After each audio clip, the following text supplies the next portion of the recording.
Salah satu tantangan terbesar dalam digital marketing adalah cara memulainya. Bahkan untuk bisnis yang udah punya toko offline, bisnis yang udah berdiri bertahun-tahun, ketika menuju online memiliki tantangan tersendiri bagaimana melakukan strategi yang paling tepat. Apakah IG, apakah TikTok, apakah website, atau marketplace. Dan bahkan beberapa dari klien Sasana Digital sudah pernah melakukan ads, sudah ada channel digital banyak, sudah punya tim, tapi tetap saja tidak ada hasil yang signifikan. Nah, kita coba akan bongkar dan kita bahas, diskusi bareng-bareng di sini.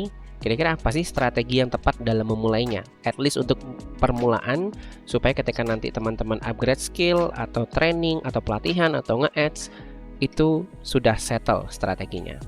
Yuk kita bahas satu persatu. Dalam video ini kita akan coba bahas 4 hal, yaitu kesalahan dalam memulai. Jadi apa aja sih kesalahan yang sudah dilakukan oleh klien-klien Sasana Digital dan kesalahan bisnis offline pada umumnya saat mereka melakukan digital marketing, supaya teman-teman bisa hindari nih gitu. Yang kedua adalah penentuan segmen market. Jadi ketika kita mengonlinekan bisnis, tidak semua market harus kita target, harus kita fokus segmen apa yang mau kita target sesuai dengan bisnis offline yang ada atau customer profile yang sekarang udah terbentuk. Yang ketiga adalah strategi digital marketingnya. Oke nih, kita udah tahu target mana yang mau kita sasar, tapi pendekatannya pakai cara apa, channelnya apa, kontennya apa, cara ngomongnya gimana. Nah, kita coba akan bahas secara singkat strateginya seperti apa sih yang harus kita siapkan. Nah, yang keempat adalah copywriting, konten, dan digital ads. Nah, ketiga hal ini semacam kayak pilarnya ya. Pilar sebelum kita memulai digital marketing. Seorang digital marketer harus kuasai 3 hal ini. Bahkan business owner harus kuasai 3 hal ini.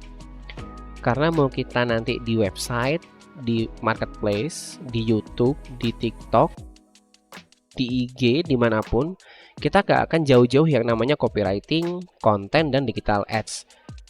Di website kita harus lakuin copywriting supaya terindeks SEO-nya. Kita harus bikin konten foto, konten video, dan kita juga harus ngiklan nih biar cepat dalam penetrasi pasarnya. Nah, kita coba bahas yang pertama adalah kesalahan dalam memulai. Nah, rata-rata bisnis offline yang udah kita temuin, Sasana Digital temuin, semua channelnya itu langsung diaktifkan. Jadi langsung bikin Facebook, fanpage, IG, bikin TikTok, bikin LinkedIn, bikin YouTube, semuanya langsung diaktifkan. Itu bagus, tapi pada prakteknya karena banyak channel, jadi banyak konten yang harus dihandle. Akhirnya apa? Timnya capek sendiri, bikin konten serba dadakan, dan akhirnya tidak efektif. Yang kedua adalah parameternya langsung penjualan. Jadi ketika business owner setting, kita digital marketing ya, ternyata langsung pokoknya dalam sebulan kita harus penjualan gitu. Padahal kan membangun channel digital itu tidak sesulit itu dan tidak semudah itu. Tapi membangun channel digital kita perlu waktu yang jelas. Nggak mungkin tiba-tiba sebulan jualan. Kecuali memang langsung di marketplace. Nah, kalau di Shopee dan Tokopedia itu sangat memungkinkan. Habis kita upload produk, orang-orang bakal beli. Cuman pada kenyataannya banyak bisnis itu masih butuh sosial media, masih butuh TikTok, masih butuh di branding. Nah, makanya parameternya harusnya jangan jualan langsung. Akhirnya ketika langsung target penjualan adalah business owner atau tim tuh merasa stuck. Kok nggak ada hasil ya?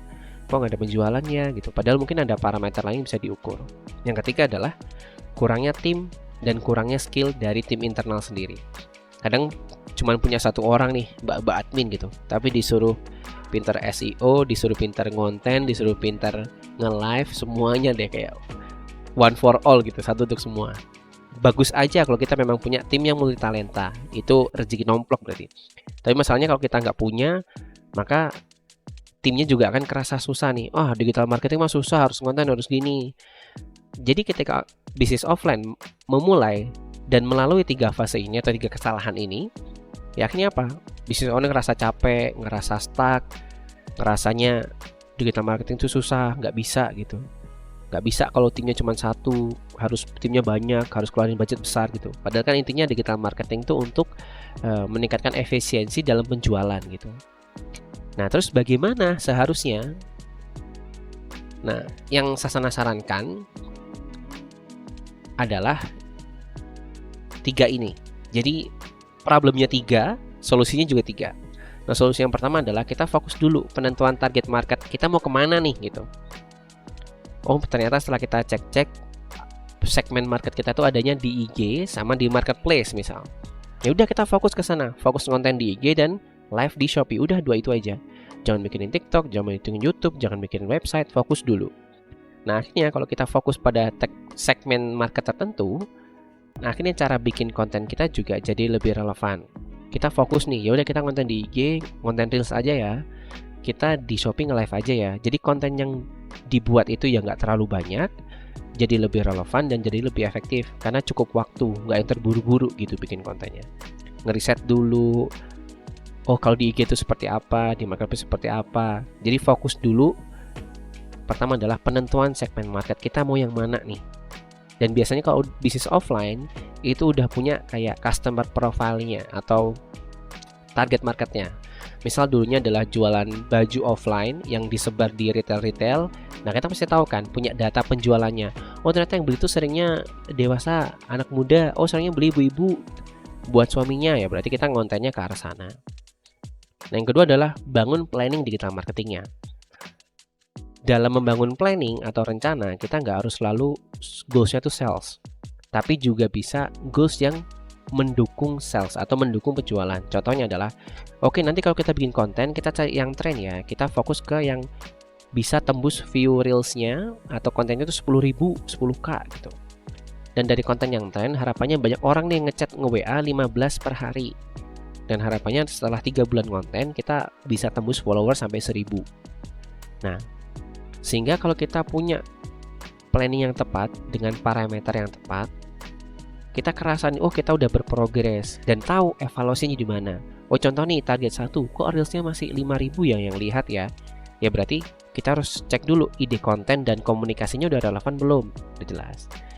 Loh kok chat yang ke WA yang masuk baru 10 ya, atau cuma baru 5 per hari ya. Nah berarti CTA-nya nih, call to action-nya perlu diperbaiki. Pas di konten mungkin gak jelas orang-orang harus klik kemana, nanya ke siapa, nge-DM-nya apa, nge-follow siapa.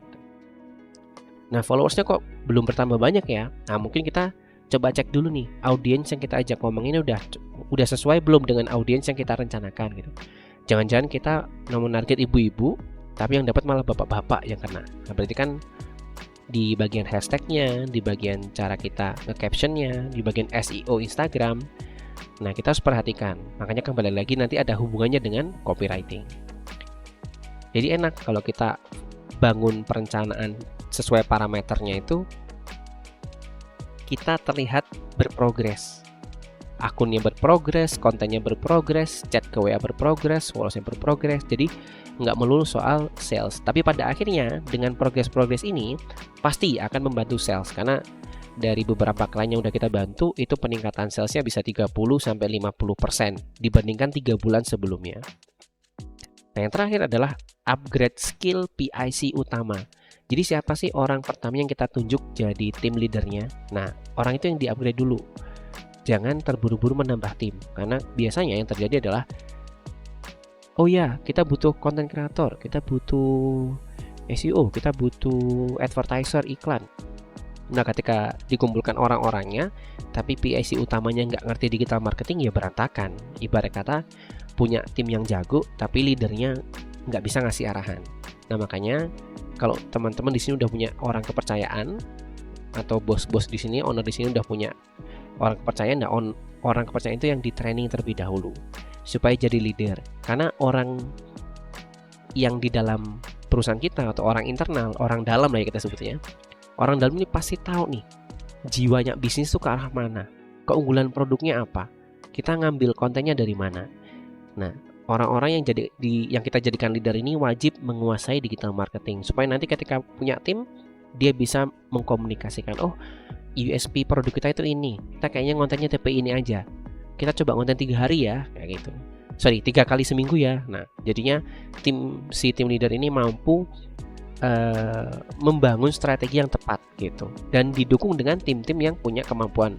Karena biasanya kalau orang-orang yang fokus jadi content creator, atau fokus jadi SEO, atau fokus jadi advertiser, mereka hanya fokus ke kemampuan teknis, tapi kemampuan strategisnya agak kurang. Itulah kenapa business owner dan orang kepercayaannya atau marketing manager wajib memiliki skill digital marketing secara strategis.